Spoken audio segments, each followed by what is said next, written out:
He said, as a defense attorney, you should win every case. And I'm like, really? He's like, yeah, we should win all our cases. I'm like, give me the secret to that. Yeah. He's like, and we can write our own facts. Yeah.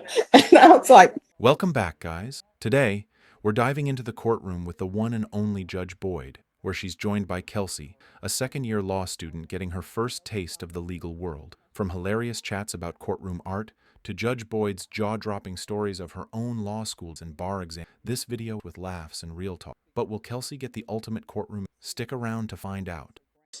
So basically, Your Honor, how are you? all right, how are you doing? All right. I love that picture. I don't know how long you've had it there, maybe forever, and I've never noticed it. No, not forever. It's But- very nice. Yes, my mom loves that picture. Did your mom pick it out for you? No, She just loves it. she just loves it. Yeah. I like it. She's like, you need a frame. And I was like, yeah, that frame's going to be very expensive. Oh, I think it looks fine like that. Mhm. Yeah, the framing something that big costs, more than way more than the Mhm. paint. I'd have to have a barbecue plate.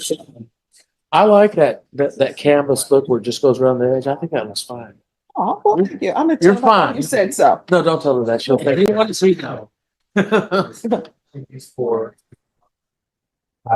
So who do you have with you today? I'm sorry, I thought you had that for. This is Hi. Kelsey. Hi, Kelsey. Hi, nice to meet you, Judge. Kelsey is a law student. Gonna enter our profession, Judge. She's clerking for us. Yes, ma'am. What's your last name? Jones? Jones. Sorry, that's how close I am. to her. See, you're close. Yeah. Yeah, I'm just used to Kelsey. Yeah. But anyway, she just, you know how that, you remember that exuberance when you were in law school and you got to go to the courthouse? You remember that? I'm trying to think back to that.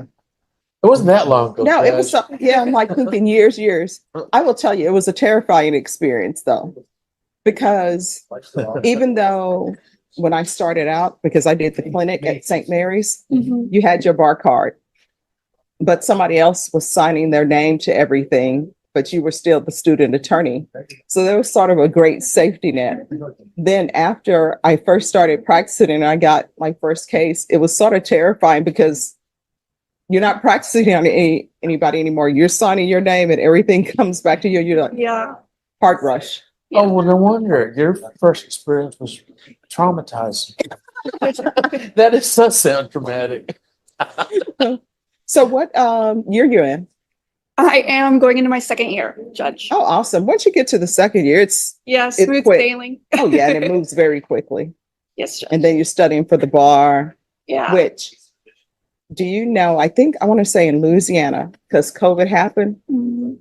and anybody who graduated, they immediately Became lawyers? became lawyers. Is that right? But they told some people, hey, if you still want to take the bar, you can, right?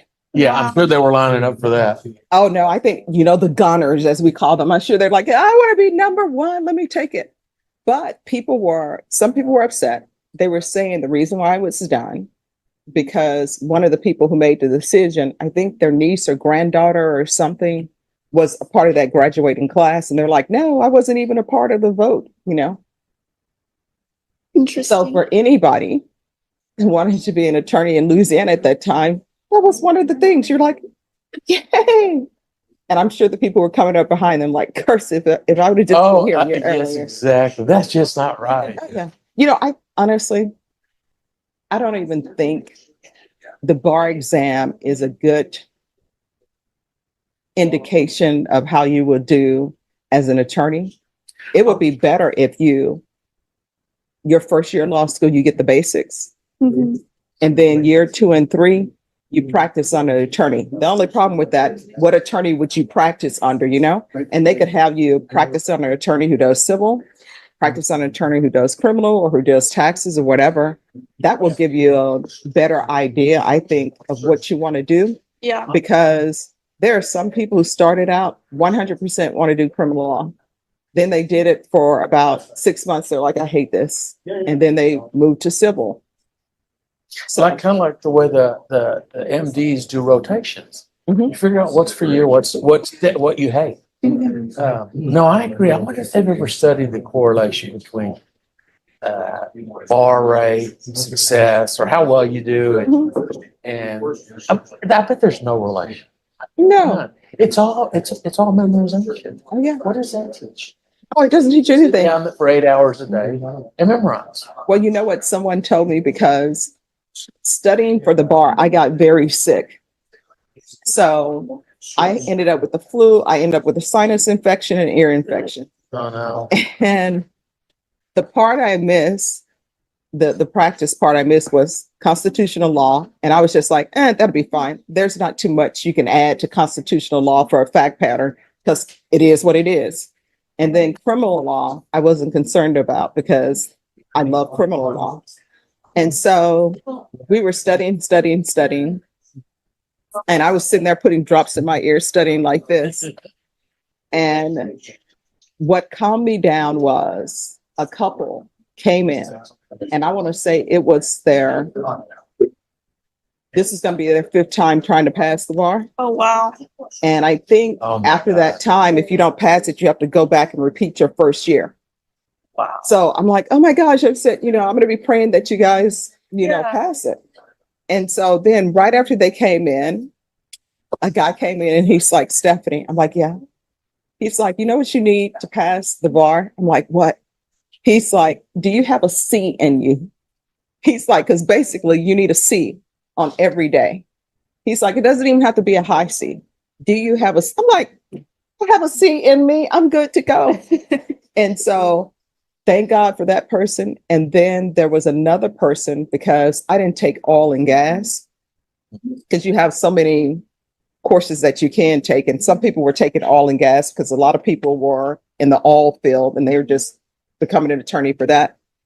And so I was trying to study the oil and gas, just study some questions, because I hadn't taken oil and gas. I knew about property rights.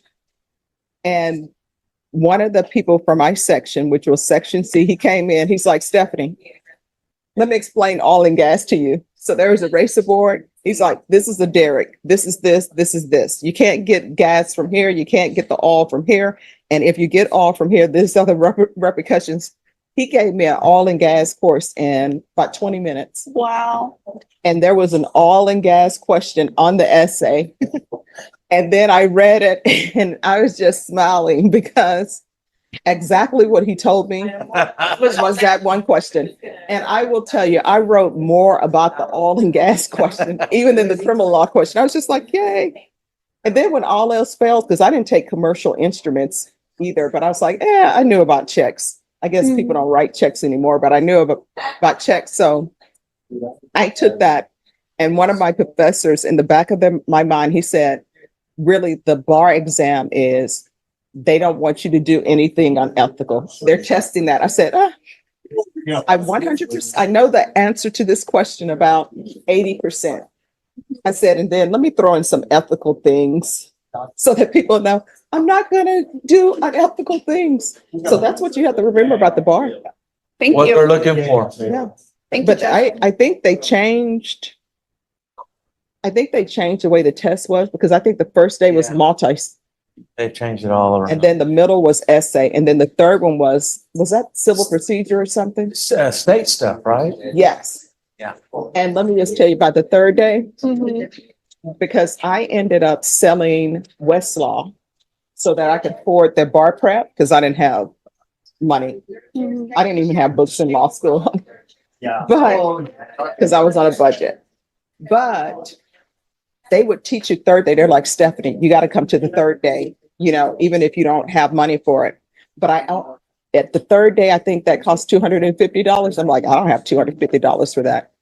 So one of my friends, Betty Hill, she took the course and she's like, Stephanie, I got you. I'm going to go in there and I'll take notes for you. And I'm like, thank you, Betty. That's great. And sure enough, Yes. everything that was there, that is what was on the third day. Third day, it took everybody. If you studied, it took you like 30 minutes to complete it, but you completed it so quickly, you're just like, should I leave? This seems weird. And then you spend months waiting for your results. Yeah.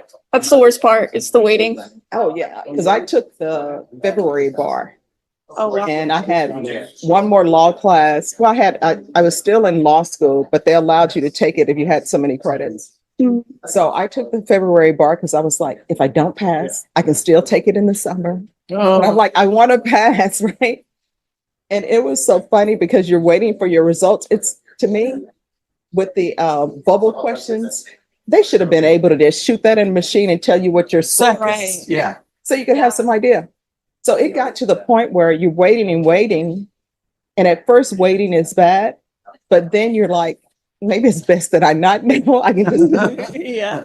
And then everybody started calling me because that was in the day where not everybody had a computer in their room and they were not really posting on the computer. So you had to go to the law library. Yeah. Oh, And so people kept calling me, hey, you can have the results yet? You have the results yet? And I was like, you know what? Stop calling me. And then somebody else called me, hey, do you have the results? I'm like, you know what? I'm in bed. I'm asleep. Stop calling me. And they're like, well, we just wanted to say congratulations. Oh, As wow. far- and That's by awesome. then it was 11 p.m. and I live in the dorms. So even people from different areas of the college, like the undergrads, the grad students, they heard about it. They were knocking on my door. So my entire dorm, we were all celebrating. And then all of us were like super poor law students. Yeah. So the people who hadn't taken the bar yet, they scraped money together and they took me and my friend Betty, who were I was studying with because I was concerned, did Betty pass? And they took us out to eat and they got us flowers from HEB, the tulips. Oh. And we were just like, oh my gosh, this feels so great. Best day of your life. Best Yeah, day of it's your like, life. oh my goodness. That's So, great. We If get you good can, friends. if you can take the bar in February, I would recommend doing it because there is nothing like walking across the stage and the dean was like, congratulations on passing the bar. And you're just like, instead of, hey, I've graduated, yay. Now I have to Study. take the bar. Yeah. So I always recommend people taking in February. And even if you don't pass, which I know you will, you'll get a chance to have an overview of it. And once you have that overview, you'll say to yourself, man, they should have just gave this at the beginning of the law school. We'd be set. Right. But yeah, it's fun. But if ever you want to come in, sit in, come down. If you want any advice that I have, I would I'll love give to. it.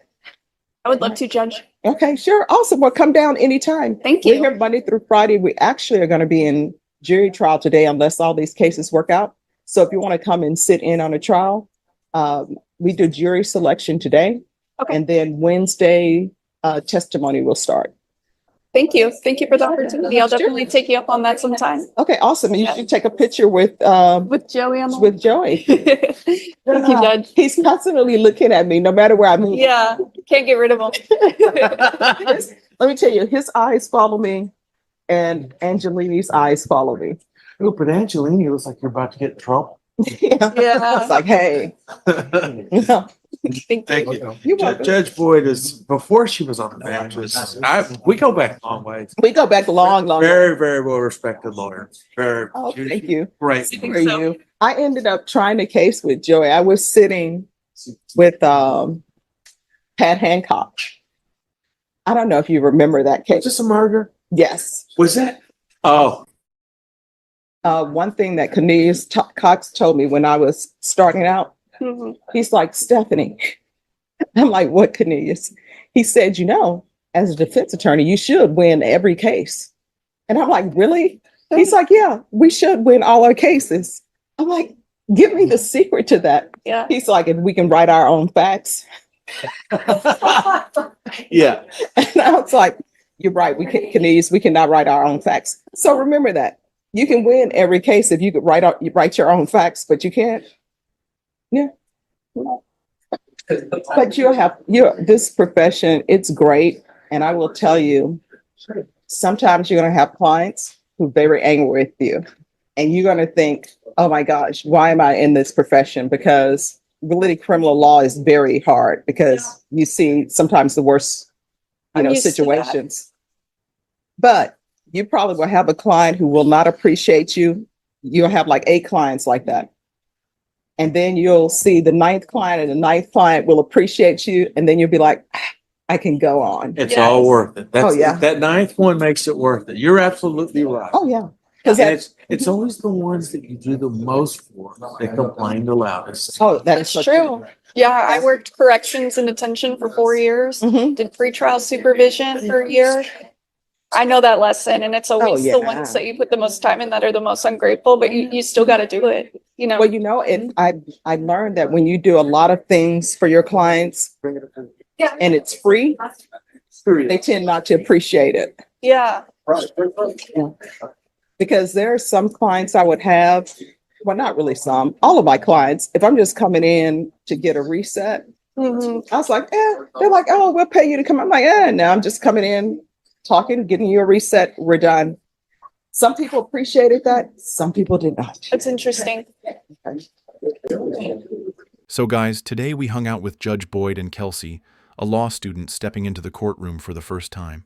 We laughed about law school struggles, bar exam chaos, and even a fancy painting that sparked some serious nostalgia. Judge Boyd's advice was pure gold, reminding us all why this profession is so rewarding despite the challenges. What do you think? Would you take the bar exam in February like Judge Boyd suggests? Or do you have your own law school story to share? Drop it in the comments below, and if you loved this peek into the courtroom, hit that subscribe button for more real talk and legal insights every week.